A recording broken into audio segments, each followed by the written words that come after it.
Well, welcome to Daily Life Connection.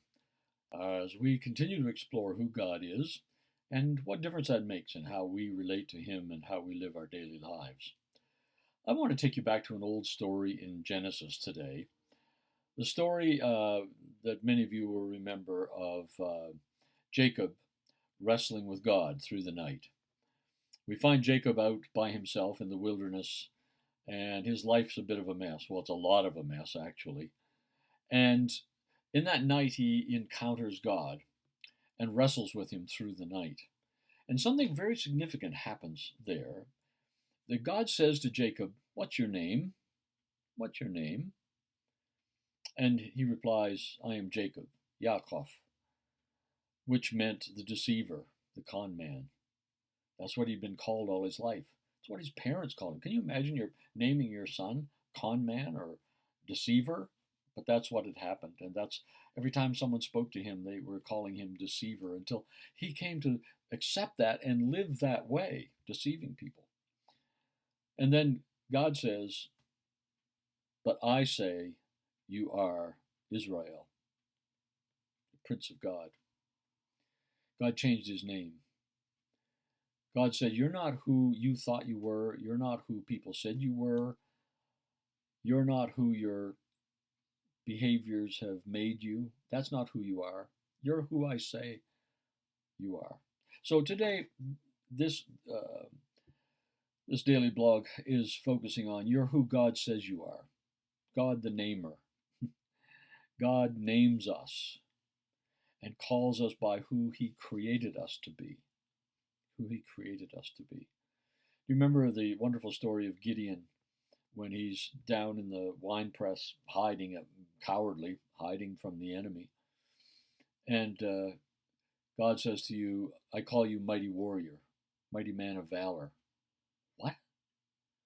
He's a coward. He's hiding down in the wine press so that nobody will see him, so that nobody will send him into battle. God says, "I call you a mighty warrior." You see, who God calls us is who we really are. Sadly, so often we accept who we think we are. We accept who other people have said we are. I remember I remember back when I was a guidance counselor one time in a high school, and this girl came in and she was struggling in math. And she said, "I just can't do math. I'm stupid. I'm stupid when it comes to math. I'll never get it. I'm no good at it." Well, I went and pulled out her files, and come to find out, she was significantly above average in math aptitude. So how come she was struggling? Because she believed what her father had said. In our counseling, she said to me, she said, "My dad was stupid in math, and he told me I'm just like him. I'll always be stupid in math. I'll never do anything with math." And I said, "But here are the facts. The facts are you have an above average aptitude for mathematical skills." But I don't remember that she really believed that and changed. That was so ingrained in her what her father had been saying to her that that's what she acted upon and that's what she believed about herself and that's what she experienced in life.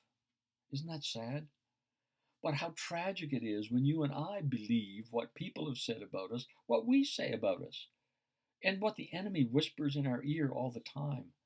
Doesn't the enemy come to you all the time and say, "You're not good enough, you don't pray enough, you're not this enough, you fail too many times, you get angry, you get upset," and just constantly telling you who you are? That's not who you are. Listen to who God says you are.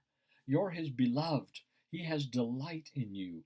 He has created you for a grand purpose. He has created you to be adopted into His very own family. He wants you that much. That's who God says you are. You're righteous, you're holy, you're blessed.